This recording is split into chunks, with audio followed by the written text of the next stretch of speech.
শুদ্ধ রাগ ভক্তি, শুদ্ধ কৃষ্ণ অনুরাগী। বৈষ্ণবেরা বলতো যশোমন্ত বৈরাগী। বৈষ্ণব উপাধি, বৈষ্ণব পদসেবী, অন্নপূর্ণা মাকে বলতো বৈষ্ণবী। বৈরাগী আর বৈষ্ণবীর সন্তান হচ্ছে বাবা হরিচাঁদ ঠাকুর।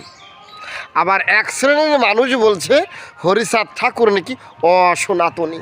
আপনারা আপেল গাছ লাগাইয়ে কেউ কি আশা করেন ওই আপেল গাছে আঙুর ফল হবে?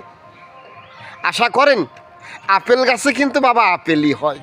তাহলে বৈরাগী আর বৈষ্ণবের সন্তান কিন্তু বাবা হরিচাঁদ ঠাকুর। উনি অসনাতনী কোনো ভগবান নয়।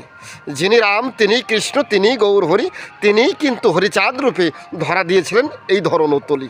জয় হরিবল, জয় ভবা। আর ইনি হচ্ছেন আমাকে বাড়ির পাশে প্রতিবেশী মা, বৌদি মাতা। জয় হরিবল, জয় হরিবল। আর উনি হচ্ছেন আমার জেঠিমা। উনি যে কে? উনিও এক মা। জয় হরিবল, হরিবল, হরে কৃষ্ণ, জয় ভবা। হে ঠাকুর, তুমি জগতের কল্যাণ করো।